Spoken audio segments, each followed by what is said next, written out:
When we study the Wild West, we run into a lot of badass characters. Heck Thomas, Billy the Kid, Jesse James, even the actors in Hollywood like John Wayne, Clint Eastwood, they're badasses. But one we haven't talked about and could be one of the most influential people of the Wild West just got a new premiere on Paramount Plus. That's Bass Reeves. Arguably the most successful lawman in Wild West history. So we're going to take a deep dive into Bass Reeves on this episode of Chronicles of the West.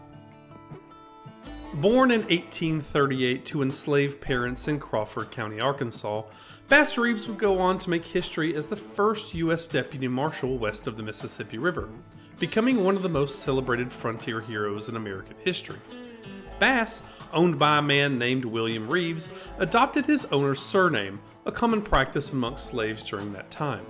His first name was derived from his grandfather, Bass Washington. Reeves initially worked as a water boy and later a field hand alongside his parents. Around 1846, William Reeves relocated his operation and family and his slaves to Grayson County, Texas. Standing tall at 6'2", Bass Reeves possessed a courteous demeanor and a good sense of humor. George Reeves, William's son, became his valet, bodyguard, and companion. When the Civil War began, Texas aligned itself with the Confederacy, and George took Bass with him. During the Civil War years, Bass separated from Reeves' family, with accounts suggesting it was due to his dispute in a card game or his desire to escape after hearing about the freeing of slaves. Bass found refuge in Indian Territory, which is now Oklahoma, with the Seminole, Cherokee, and Creek Indians, learning their customs, languages, and tracking skills. He also honed his firearm skills, becoming a quick and accurate pistol shooter, although he considered himself only fair with a rifle, and was often barred from competitive turkey shoots. After being freed by the Emancipation Proclamation in 1863, Bass left Indian Territory, purchased land near Van Buren, Arkansas, and became a successful farmer and rancher. He married Nellie Jenny from Texas and raised 10 children on their homestead. During this period, oral history suggests that Reeves occasionally served as a scout and guide for the U.S. Deputy Marshals, conducting business in Indian Territory under the jurisdiction of the Van Buren Federal Court.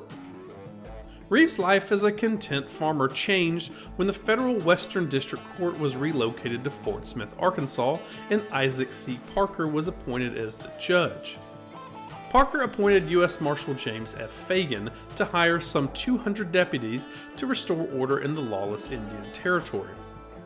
Fagan recruited Reeves as a U.S. deputy due to his extensive knowledge of the area and his ability to speak several tribal languages.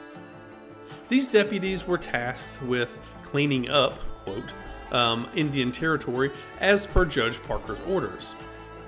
They said, bring him in alive or dead. Bass Reeves worked alongside legendary lawmen like Heck Thomas, Bud Ledbetter, and Bill Tillman. Some of those we've covered on this channel already. Covering the vast expanse of the United States Court at Fort Smith, which spans some 75,000 square miles. Despite his inability to read or write, Reeves' effectiveness in apprehending criminals was unhampered.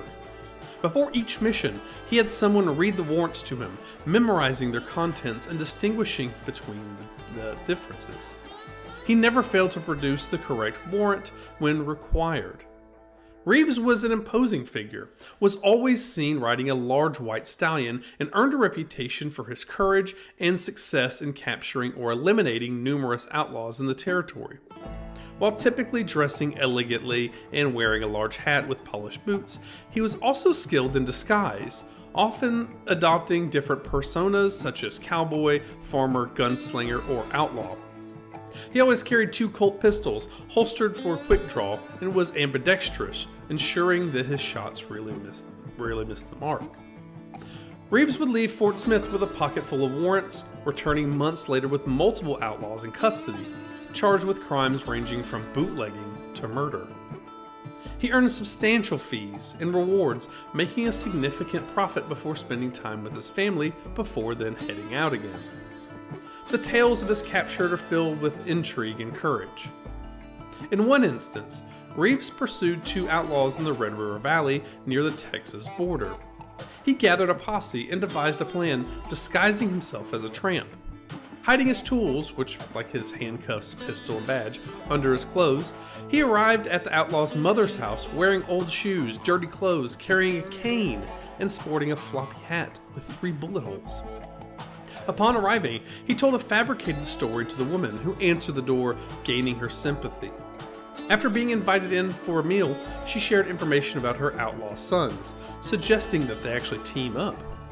Pretending to be wary, she allowed him to stay longer. As night fell, Reeves heard a whistle from beyond the house. The woman went outside and responded with a whistle of her own. Soon, 2 riders arrived and engaged in a conversation with her. Afterwards, they all entered the house and the woman introduced her sons to Reeves. They discussed their crimes and decided to join forces. As the outlaws slept, Reeves watched them closely and, without waking them, handcuffed them. In the morning, he roused the outlaws, marched them out, and delivered them to the waiting posse. The outlaws were promptly handed over to the authorities, and Reeves collected a $5,000 reward. One of the highlights of Reeves' career was apprehending the notorious outlaw Bob Dozier, who was involved in a wide range of crimes, from cattle and horse rustling to bank and store robberies and murder and land swindles. Dozier had eluded the many lawmen until Reeves tracked him down in the Cherokee Nation and engaged in a gunfight, resulting in Dozier's death on December 20th of 1878. In 1887, Reeves faced charges of murder of posse cook, and his trial was presided over by Judge Isaac Parker. He was represented by U.S. State Attorney W.H.H. Clayton, a colleague and friend, and ultimately he was acquitted. In 1889, he was assigned to Paris, Texas. Reeves pursued the Tom Story gang of horse thieves. He surprised Tom Story with an arrest warrant, but Story drew his gun, prompting Reeves to act swiftly and shoot him dead. The rest of the gang disbanded and disappeared. Reeves arrested the notorious Seminole outlaw Greenleaf in 1890, a fugitive who had been on the run for 18 years and had murdered 7 people. In the same year, he pursued the famous Cherokee outlaw Ned Christie, although Christie managed to evade capture despite Reeves and his posse burning down Christie's cabin. In 1896, Reeves' wife passed away in Fort Smith, Arkansas, and he was subsequently transferred to the Muskogee Federal Court in Indian Territory. In 1900, he married again, this time to a woman named Winnie Sumter. One of the most challenging manhunts in Reeves' career was tracking down his own son in 1902.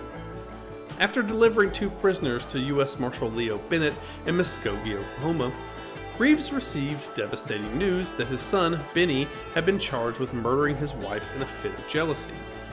Despite the reluctance of other deputies to accept the warrant, Reeves insisted on finding his son. 2 weeks later, he returned with his son, who was tried and sentenced to life in prison. After a petition by citizens in displaying exemplary behavior in prison, Benny Reeves was eventually pardoned and lived the rest of his life as a model citizen. Throughout his career, Bass Reeves was known for his unflinching courage and commitment to duty, with a reputation for never showing fear under any circumstance. In 1907, state agencies took over law enforcement, ending Reeves' tenure as a deputy marshal.